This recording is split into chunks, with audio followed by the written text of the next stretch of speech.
Investors.com, Dow Jones drops on hot inflation data. So we're down what? We're down again several percentage points. What's going on? The market's imploding. We're seeing real estate prices drop. We're seeing inflation across the board. I think food prices are up in Germany. What, like was it 19% or something? Or yeah, I don't know, something like that. Double digits. Oh, it's going to be bad.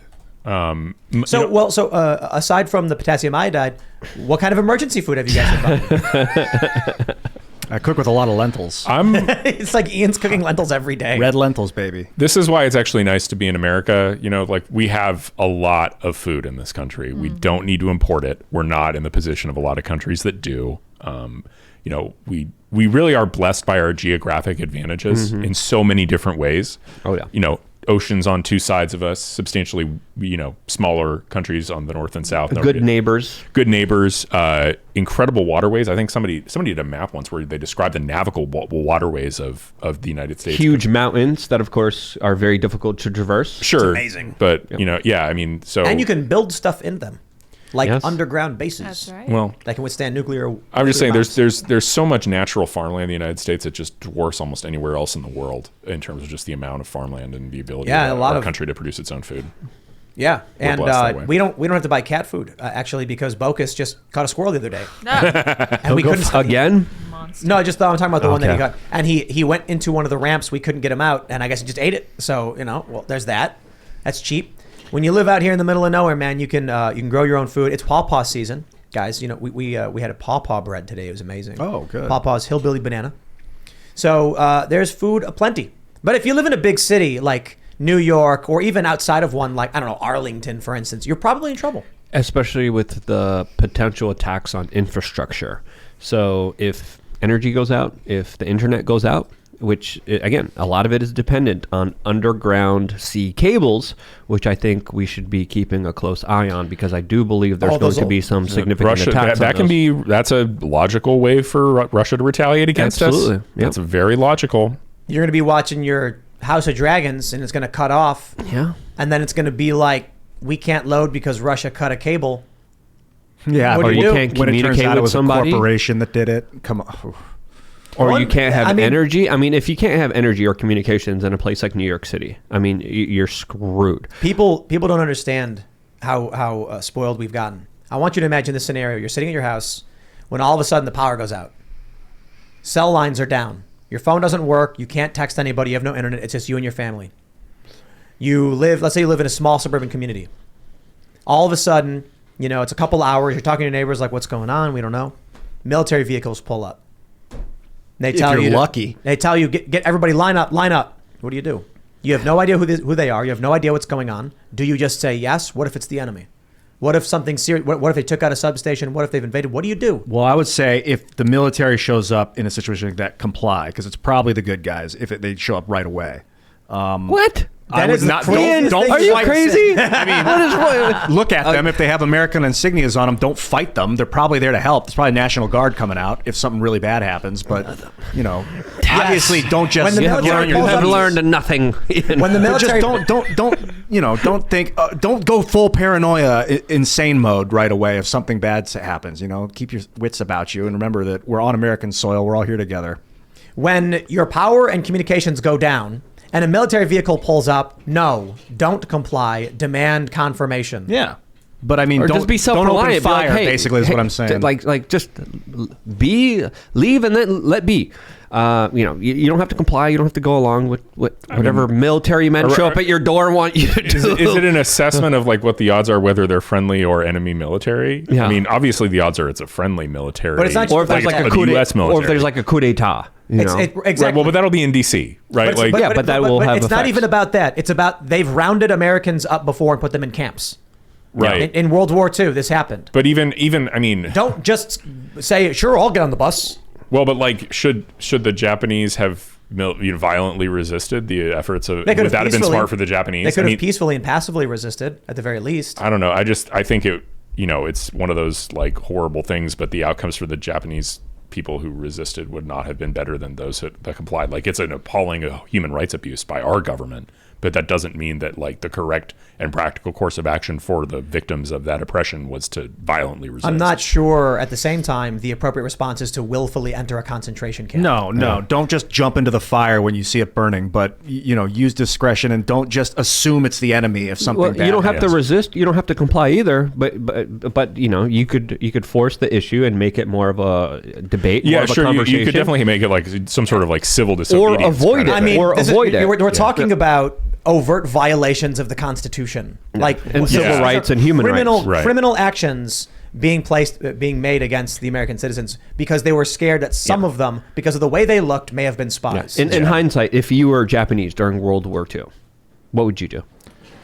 I don't know. That's like it. I think that I would try and avoid detection by the government. Right. I would try and avoid it. I don't think I'd like start shooting at government agents to avoid being taken to one of the camps. But I think I would try and I'd try and avoid them, hide. You want to, of course, try to go through everything before resorting to violence. You want to try all options: peaceful civil disobedience, protesting. But like. It's a difficult better situation. question. What should the Jews in Germany have done?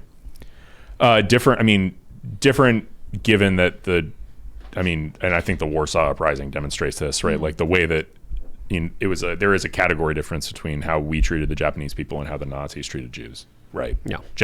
The camps versus genocide is a big gulf. And But so a lot that of also changes the a lot response. of the Jewish people, and it wasn't just Jewish people. It was Polish people. It was gay people. A lot of these Handicapped people, a lot of gypsies. them, they weren't beaten and dragged into these train carts. Many of them were just, they pulled up and said, "All right, we're getting in. We're bringing you to a camp." Yeah. Well, a lot of them were also work camps. Like my family got sent to a work camp, and then they had death camps as well. So my great grandmother was in a work camp with my grandmother. My grandmother tells me the stories and the craziness of that situation, and she was extremely lucky. And randomly, a family just decided to pick her up after her mother, my great grandmother, was sent off to death camp and she died there. And a family adopted my grandmother. And that's the only reason she survived. That's the only reason I'm here today. They went to a work camp and picked her up? In Poland, when the German government took over during World War II, if you had a number of kids, you didn't have to pay taxes. And the state liked that you had a number of kids because you were procreating. So there was a family that didn't have enough kids to not pay taxes, didn't have enough kids to get the government benefits. So they adopted one off of one of the trains that was heading off to the Stutthof camp. Wow. And that's where, my great grandmother passed away. So in hindsight, I mean, it's something people should consider. Luke was born in a Soviet satellite. yeah, I was Like, this stuff's not- my family took part in the Solidarność protest. That, of course, was a big part of taking down communism, a big part of taking down the Soviet Union. So Now people know where he gets it from. well, yeah, absolutely. You're raised in this stuff, and you have your family tell you, "Hey, this happened to your uncle. This is the torture that he went through. Hey, this is the secret jail, the secret, this is the craziness that we faced. This here, then, and then, and then." And you keep hearing these stories, and it's just absolutely, it builds who you are because it teaches you the important lessons of history that sadly a lot of people have forgotten. And this is why I'm so passionate about these issues. This is why I've been at this for so long, because the writing is on the wall. And I think it's only a matter of time until we repeat history. And I think in many instances we already have. You mentioned communications being part of the danger of loss of electricity and all that in New York or wherever. But so would it be wise for people then to get CB radios with a solar, a solar charger or something? Yeah. They'd probably get that for $100. A regular AM/FM radio. Yeah, $28. Hand crank. You ever see those?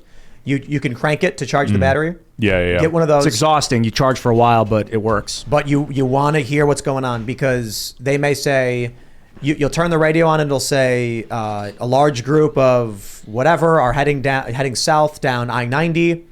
Leave the area now. It is estimated they'll arrive within 1 hour, and then you're going to be like, okay, it's time to get out of here. Yeah, two-way radio too. That'll if the internet goes out. That's the kind of stuff that's happening in Ukraine, I'm sure. Yep. Right? Or happened especially during the advances. I mean, people just don't get it. All right, imagine you're in your neighborhood. Imagine there's shooting going on in every direction. You walk outside. It's cold. Do you wear a coat? Yes or no? Yeah. You get shot. Oh, right. Because someone sees you, they don't know what you're carrying. They say, "Don't know, don't care. I'm not taking the risk." When there's active conflict going on, this is actually something that happened. A guy, I think it was like a civilian, was walking down the street. Someone shot him because they were like, the coat was big. They couldn't tell if he was armed or not, and they didn't want to take a risk because there's Russian and Ukrainian forces fighting. You see a random guy, you say, "You want to risk it? You want to be the one to walk over to him and make sure that he's on your side or not?" Or would you rather just sweep the area with your team you know you can trust and say, screw it to everybody else? People don't get what war is like. I'm not going to pretend to have been in it. I've been in civil unrest and some civil conflict, and even then, it's crazy. The craziest thing about it is how normal things continue. This is what really bugs me about the whole Civil War narrative. When Scott Adams and Bill Burr were like, go outside, nobody's fighting. Scott Adams said, "There's not going to be a civil war." You know how I know? Right, and then he said, "There's no appetite for it outside of Twitter's imagination." And someone responded, "How do you know?" And he said, "What's your source?" He said, "I went outside." Yes, I've been. I was in Kiev during the Euromaidan protests. There were riots. There were police. It was getting crazy. They were tense. And then you walk 2 blocks, and you're at a shopping center. In fact, the shopping center was in the Maidan Square. So like you could walk from the protests where there had been people firebombing tanks or APCs, and you could walk inside and I'm gonna buy this coat right here in this shopping. In Egypt during the revolution, you could walk 2 blocks from Tahrir Square and there's a McDonald's with people eating cheeseburgers and they're watching the game. In the Hilton Hotel, you could walk in while people. This is the craziest thing. I'm on the 26th floor looking down. People are throwing things at each other. They're shooting each other. It was two rival factions, secular group and the Muslim Brotherhood. APCs start rolling through with people riding on top. They're hooting and hollering. I walk 10 feet and there's a casino. People are playing games and acting like nothing is happening. People seem to think that when war breaks out, it's everyone running around, flailing, throwing things and screaming. People still have to live. Stores try to operate. Sometimes it gets so bad that the bullets stop people from doing it. But if you look at these videos out of Syria, and there are people walking down the street carrying like a basket full of fruits, while there's like shelling going on, what are they supposed to do? They got to eat. Humans still have to do these things. The craziest thing, when the war in Syria broke out, we tried pursuing the story while at Vice. The Damascus Tourism Board was advertising for people, even in the United States, to come party and enjoy the nightlife of Damascus when there were like fears of sarin gas attacks. And so we were at Vice and we were like, can we do this?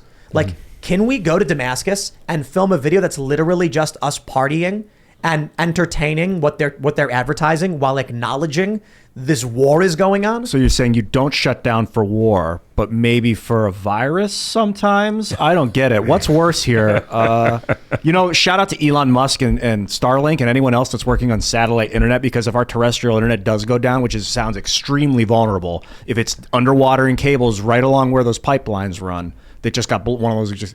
We need a backup. And if we got internet satellites, then at least we'll be able to keep talking to each other. I think that we can maintain order in a blackout. There's satellite communications, 2-way texting devices. They're only a couple $100. I recommend it. Yeah, satellite internet's gotten a lot better. That's why Wi-Fi is a lot better on planes now. The new iPhones have satellite capabilities as well. Yep, the new iPhones, if you get lost and there's no cell phone service, you could literally use the iPhone as a way to track down satellites, as a way to send out an SOS signal and reach search and rescue anywhere and everywhere. Is that like the SOS satellite? Yes, yep. SOS via satellite. Yep. That's impressive. Yeah. So, So 10 years ago, I was doing, a buddy of mine was doing security consulting. I was assisting him. He was a security guy. I wasn't. But, I know a little bit about InfoSec stuff and TAC and drones. But one of the things that he got was a 2-way texting device that allows you to send text messages. It's this little gray box. I'd have to imagine 10 years later, the technology is vastly improved. So that's really cool. And now it's in your cell phone. The new iPhone 14. Well, you got one? Great. No, it's not even tracking. It's not even the phone. It's in the software update. Right, like I think my phone, which is a 13, I remember seeing that I'm like not SOS icon. Sure, because it's a new antenna that they're using to link with the satellite. You might be right, but I'm not. I don't know. My phone I think my phone suggests it, because like when I'm out, when I have no bars, I see SOS, and I'm like, that must takes be over a minute to send under trees with light or medium foliage. That's crazy. Wow. If you're in ideal conditions, you have a view of the sky and the horizon. It'll take 15 seconds to send. Oh my gosh. It's just an SOS call? You don't get to send text? Can you send text? Well, you send information about what's going on here, and you go through the prompts, especially it is if you're iPhone lost. 14. Okay. Yeah, okay. it says, well, It is coming with an update, but it says using emergency SOS via your iPhone 14. Okay, I guess you have to have an iPhone 14. Yeah. Wow, Man, I this is actually great. want to get one now. I mean, imagine you're hiking and you get lost. Yeah, that's You just hold it up and just wait for a minute. That's and then they're going to crazy. get a GPS coordinate, then you just bunker down. right. Wow. Yep.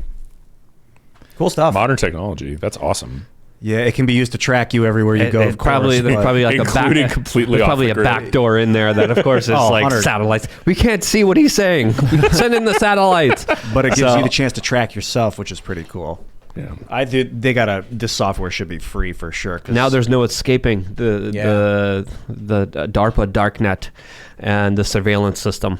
Well, the worrying thing is that technologies eventually become necessities. Luxuries become necessities. So what happens is in 20 years, you're walking through a forest. There's a guy a park employee or a park ranger pulls up and he goes, "You didn't register on the beacon system. Where's your GPS?" It's like, "I don't have one." Put your hands behind your back. but I'm from 2021. Let me go. Where's your permission slip to be in nature? Which is what they're doing more and Your more of. permission slip You to be literally in need nature? permission slip to go into a lot of national parks, and you need to make reservations sometimes years in advance. Yep. It's absolutely crazy that the government is limiting people's ability to be in nature, and that's just. I want to use some French language here, but I won't. Absolutely wrong. It's and funny that criminal. they call it French. When people start swearing up a storm, they're like, "That's French, man." I love the French. Thanks for checking out this segment from the Timcast IRL podcast. But if you want to check out the full show live, tune in Monday through Friday at 8 p.m. And if you want more special access content, head over to timcast.com and become a member. Your membership helps sustain this company, keep our journalists employed, makes this show happen, and you will get access to exclusive members-only segments of the Timcast IRL podcast, and there's a massive library to check out. So again, go to timcast.com or tune in Monday through Friday at 8 p.m., and we'll see you all there.